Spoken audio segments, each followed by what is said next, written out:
Welcome to BookBuzz Reviews and Summaries. Book Review: The Book of Help, a Memoir and Remedies by Megan Griswold. From the very first page, The Book of Help grabs your heart and doesn't let go, not with drama or grandiosity, but with raw, reflective honesty wrapped in Megan Griswold's gentle, self-deprecating humor. This is not just a memoir, it's a spiritual scavenger hunt across continents, therapies, heartbreaks, energy vortexes, and, most importantly, across the fragile terrain of the human soul. Megan Griswold is not your average seeker. She's the kind who dives headfirst into healing, armed with a curious heart and an open mind. Her journey isn't just about finding the cure for grief, trauma, or disillusionment. It's about wrestling with the chaos of life while laughing, crying, and sometimes rolling your eyes at how wildly human the search for wholeness can be. The memoir begins in a rather unexpected place. Her husband, who she deeply loves, is arrested for soliciting sex online. That moment, a devastating rupture in her life, doesn't define her story. It ignites it. Instead of spiraling downward, she steps onto a path of repair and rediscovery, but she doesn't follow the traditional route of therapy and reflection.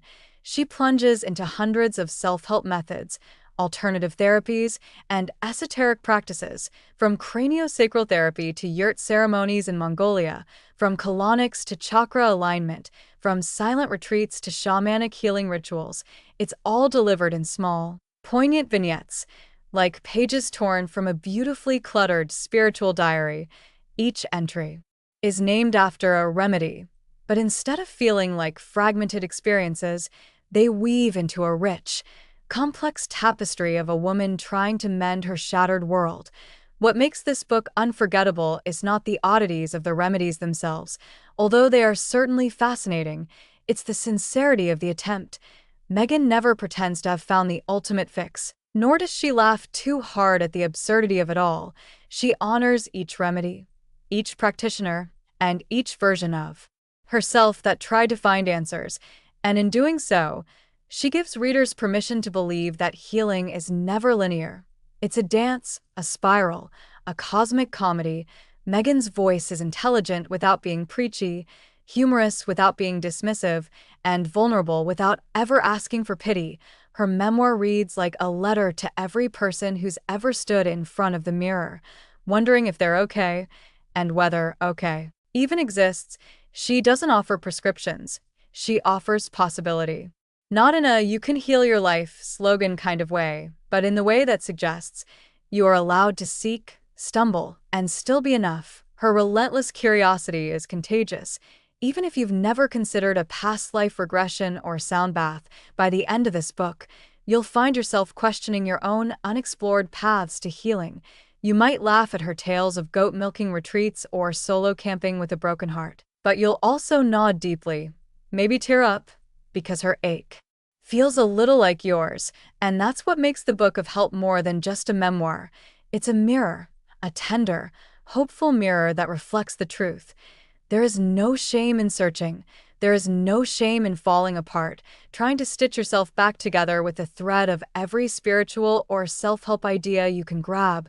Sometimes, it takes everything to put yourself back together, and sometimes, the attempt is the healing itself. Griswold doesn't end her story with a triumphant, fixed version of herself. She ends it still walking, still curious, still deeply, beautifully human, and in that, she gives us all the greatest help, the courage to keep trying. 3 powerful takeaways. 1. Healing is a journey, not a destination. You don't have to get it all right. You just have to be willing to keep going. Sometimes the act of seeking is the most honest act of self-love. 2.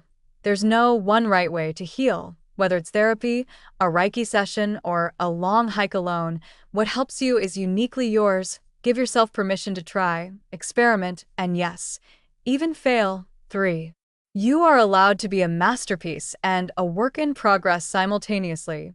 Megan's journey reminds us that it's okay to be messy, evolving, and unfinished. Wholeness isn't perfection, it's authenticity. Takeaway 1. Healing is a journey, not a destination. A soulful unfolding. not a race to the finish line. Megan Griswold's memoir doesn't just hint at this idea, it lives and breathes it. Every page, every remedy, every absurd or profound experience she undertakes is a testament to the fact that healing is not about arriving somewhere pristine, polished, and pain-free. It's about walking, sometimes crawling, toward yourself, slowly, honestly, sometimes clumsily, but always with heart, in a world obsessed with fixing everything instantly, from our skin to our psyche. Griswold whispers the inconvenient, beautiful truth. Real healing is messy, cyclical, nonlinear, and deeply human. There's no certificate at the end, no magical after photo, no guru handing you a diploma and saying, "You're finally whole now." What you get instead is a greater, more intimate understanding of who you are when the walls fall down, and who you're becoming as you start to rebuild. Griswold's life takes her from heartbreak to healers, from therapists to Tibetan monks, from wilderness solos to esoteric retreats. At first glance, it might look like a desperate woman bouncing from one remedy to another, searching for a quick fix, but that's where the brilliance of this memoir lies. She's not chasing a cure. She's learning to be present inside the experience of healing. She doesn't edit out the awkwardness. She doesn't skip over the days that feel like failure. She owns her grief, her skepticism, her hope, and her relentless desire to keep showing up, even when none of it makes sense. That's the essence of healing. It's not about waking up one day and being fine. It's about waking up again and again, and choosing not to give up on yourself. This takeaway hits especially hard in today's culture of performative wellness, where healing is often presented as something sleek and Instagrammable. Megan gives us the unfiltered version. Some days, healing looks like crying under the stars in a yurt. Other days, it's dragging yourself to a yoga class you didn't want to attend. Often it's simply admitting, "I don't know what I'm doing, but I want to feel better." And that desire, that fragile, flickering willingness to keep walking is enough. Megan's journey shows that healing is less about becoming someone new and more about remembering who you were before the world convinced you to be smaller, quieter, or tougher than you really are. It's not about becoming someone better. It's about becoming someone truer. The path, as Megan teaches us, is rarely linear. You might take 3 steps forward, then fall backwards into a swamp of old memories or fears. But each fall teaches you something. Each bruise becomes a marker of courage. Each tear waters the soil from which a new part of you might grow. And maybe the biggest revelation of all, there is no final version of you. You're not a project to be completed. You're a living, breathing process. Just like Megan, you are allowed to evolve, to question, to reimagine. You are allowed to keep looking, not because you're broken, but because you're worth the exploration. So yes, healing is a journey, and not a straight one. It curves, it confuses, it changes course. But if you keep walking, if you keep showing up, you'll discover something sacred. That every step, even the backward ones, matter. That wholeness isn't an end goal. It's the way you hold yourself as you go. And maybe, just maybe, the journey is the remedy. Takeaway 2. There's no one right way to heal. Healing isn't a prescription. It's a deeply personal pilgrimage. One of the most powerful revelations from the Book of Help is this: there is no universal remedy, no single method, no 5-step formula that can claim monopoly over your healing. Megan Griswold's journey makes it abundantly clear. What works for one person may not work for another, and that's not only okay, it's beautiful, because healing, like love, is meant to be deeply personal, wildly individual, and sometimes gloriously weird. Griswold tries everything, and by everything we mean everything. She doesn't just dabble in mainstream therapy or self-help books.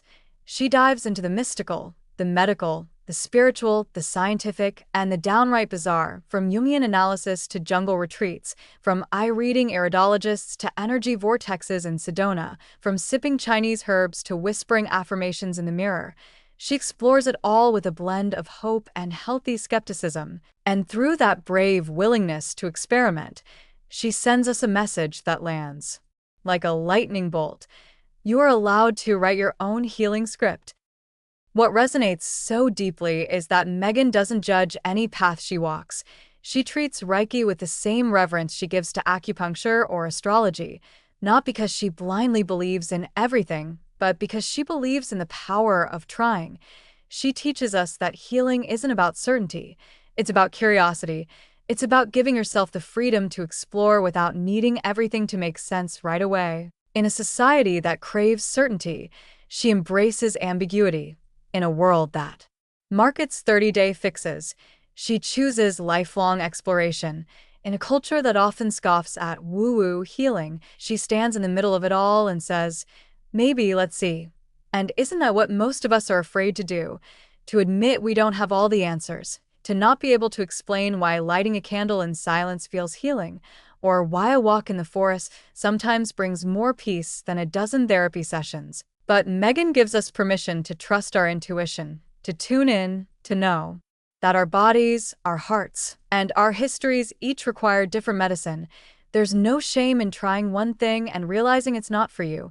Maybe your healing lives in music, or movement, or mindfulness. Maybe it lives in your grandmother's stories, or in diving into cold water, or in sitting alone with a journal and your shadow. The point is, you don't need someone else's map to chart your way out of your pain. You get to create your own compass. You are not wrong for needing something different. Megan's memoir is a celebration of this freedom.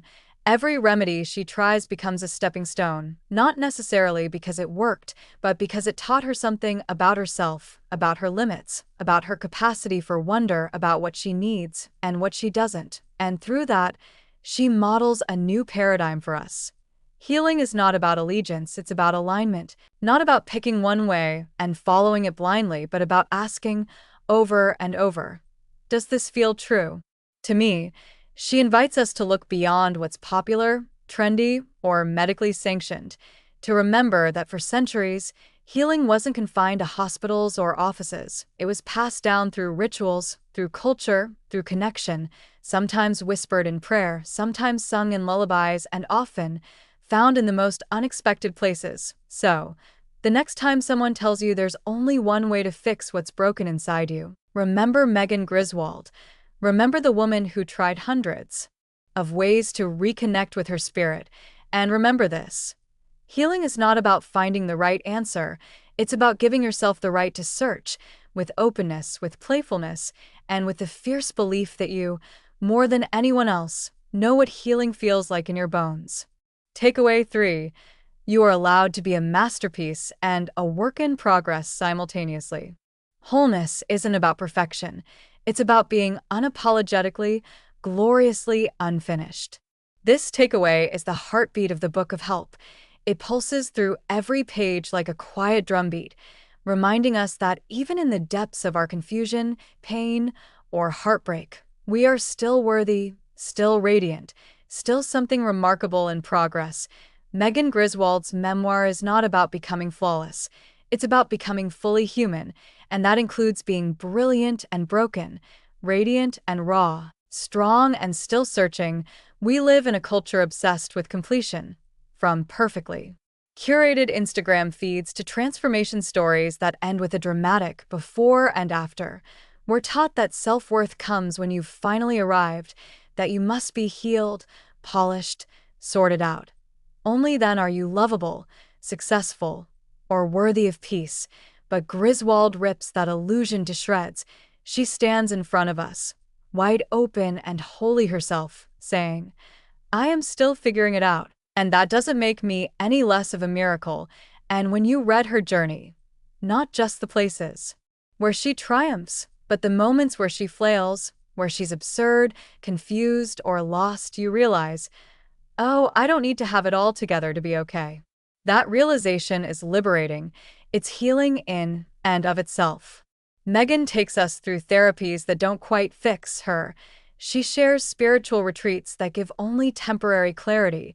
She survives devastating betrayal, then hikes alone through mountain trails carrying not just physical gear, but emotional baggage she doesn't know how to drop yet, but still, she presses on, not because she's aiming for perfection, but because she's committed to growth, to understanding herself a little more with each step, and in that effort, in that honest, imperfect effort, she reveals her masterpiece-ness, Because here's the secret no one tells you. You don't become a masterpiece after you've healed. You are one because you choose to heal, despite the mess, the act of showing up for your life, again and again, with shaky hands and an open heart, is where your beauty lies, and Griswold doesn't just tell you this. She embodies it. She redefines success, not as a final healed version of herself, but as the woman who had the courage to explore every corner of her being. She refuses to hide her process behind neat conclusions. She lets you see the threads still hanging loose, the questions still unanswered, and somehow, that honesty feels more complete than any tidy ending ever could. This memoir reminds us that being a work in progress doesn't mean you're failing. It means you're alive, that you can have wisdom and wounds at the same time, that you can teach others even while you're still learning, that your life isn't on pause while you wait to be fixed. It's happening now, in the middle of the questions, in the midst of the chaos. Think of the most beautiful pieces of art you've ever seen. They have texture, depth, imperfections that pull you in. You don't love them because they're flawless. You love them because they evoke something real. That's what we become when we stop trying to arrive and start allowing ourselves to unfold. Griswold teaches us that self-acceptance is not a reward you earn after doing enough inner work. It's a birthright. You get to love yourself now, with the tears you haven't cried yet, with the traumas you're still untangling, with the dreams you haven't dared speak aloud. You are not broken because you are still becoming. You are brave. You are luminous. You are already enough. So, let this be your permission slip. You don't have to wait until you're fully healed to be proud of yourself. You don't have to wait until the pain is gone to call yourself whole. You can be a masterpiece right now, unfinished, evolving, and utterly magnificent. And that, perhaps, is the truest healing of all. Read the book to learn more. Thanks for listening to Book Buzz Reviews and Summaries.